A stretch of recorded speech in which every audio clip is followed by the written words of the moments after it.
semuanya, kali ini kita akan membahas mengenai keperawatan kesehatan reproduksi. Saya akan mengajak Anda untuk mengenali apa itu kista endometrium. Nah, di sini kita akan membahas topik yang tentunya diperlukan bagi semua wanita. Jadi, termasuk Anda yang ada di rumah, penting bagi kita untuk mengetahui apa itu kista endometrium. Kista endometrium atau biasa disebut dengan istilah namanya endometrioma. Wah, pasti istilah baru yang baru kalian dengar nih. Hal ini bisa terjadi semisal ketika ada pertumbuhan jaringan abnormal pada jaringan dinding rahim. Selanjutnya, ketika ada perputaran darah ketika haid atau menstruasi juga memunculkan endometrioma ini.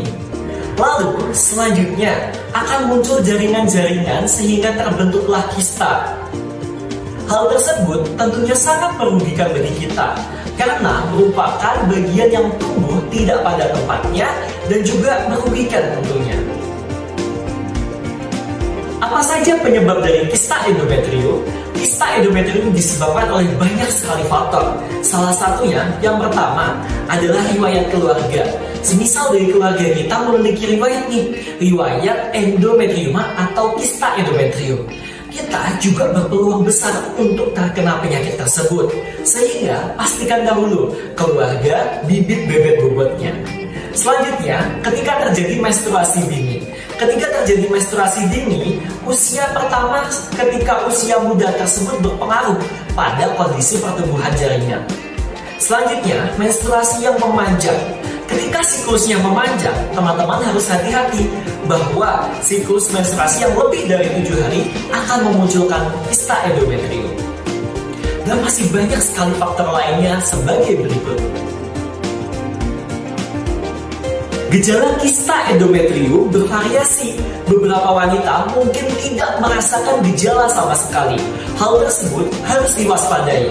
Kita harus aware pada diri kita ketika mengalami beberapa masalah berikut.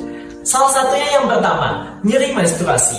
Nyeri menstruasi yang tidak biasa biasanya berujung parah, yang menandakan adanya pertumbuhan jaringan abnormal. Kemudian ada nyeri pada panggul. Nyeri pada panggul juga berpengaruh pada kondisi ini, sehingga harus diwaspadai.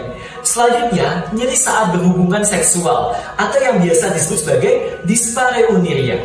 Nyeri ini biasanya muncul ketika ada gesekan antara alat kelamin reproduksi saat berhubungan seks. Jadi, pada kawan-kawanku di rumah, apabila menemui hal tersebut, harap konsultasikan pada tenaga medis terdekat. Selanjutnya, beberapa kondisi lainnya seperti masalah kesuburan, kemudian juga nyeri saat buang air kecil atau buang air besar, rasa kembung, penuh di perut, dan juga tentunya kelelahan. Selanjutnya, untuk mendiagnosa kista endometrium, dokter biasanya akan melakukan beberapa tes seperti USG atau ultrasonografi, di mana untuk melihat kista endometrium yang ada di rahim kita. Seperti itu, di mana nanti akan terjadi penyiraman, hampir sama dengan bagaimana pemeriksaan USG saat kehamilan. Tetapi bedanya dilakukan untuk melihat kondisi endometrium atau rahim kita. Selanjutnya dilakukan laparoskopi. Laparoskopi ini merupakan tindakan pembedahan.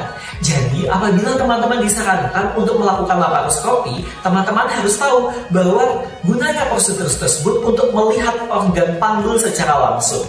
Lalu ada juga MRI untuk mendapatkan gambaran lebih jelas mengenai kondisi kista, baik dari ukuran dan lain sebagainya yang tidak tercover pada ultrasonografi. Penanganan kista endometrium sangat bervariasi, tergantung dari kondisi yang dialami pasien. Hal tersebut tentunya untuk mengurangi rasa ketidaknyamanan yang tentunya mengganggu pada aktivitas pasien. Biasanya contohnya diberikan obat perendah nyeri. Kemudian ada terapi hormonal. Hal tersebut fungsinya untuk mengecilkan kista dan mengurangi gejalanya. Lalu ada juga operasi, di mana tindakan tersebut dipilih apabila dari pengobatan-pengobatan atau penata laksanaan tersebut sudah tidak mampu memumpuni untuk memungkinkan kista mengecil. Sehingga dengan operasi pembedahan tersebut, kista akan diangkat dan sehingga dapat menyelesaikan masalah kesehatan. Selanjutnya, saya akan membagikan bagaimana tips hidup sehat, dan juga bagaimana pencegahannya. Meskipun kita tidak dapat mencegah sepenuhnya kista endometrium tersebut muncul, tetapi ada beberapa langkah yang bisa kita ambil.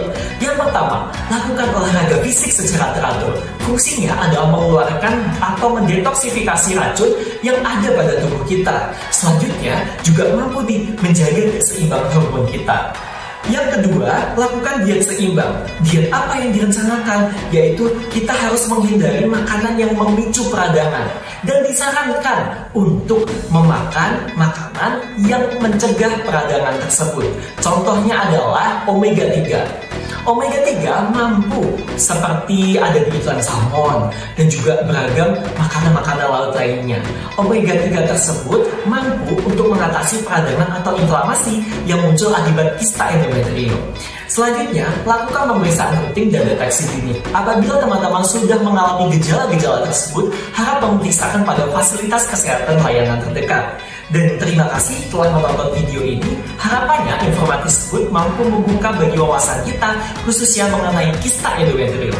Kista endometrium merupakan penyakit yang luar biasa dan dapat berujung pada komplikasi. Kita harus lebih berhati-hati dan aware lagi pada kondisi kesehatan kita. Harapannya teman-teman bisa lebih waspada dan tentunya memeriksakan kesehatan secara rutin untuk mencegah beragam kondisi yang terjadi pada organ reproduksi kita. Terima kasih dan sampai jumpa.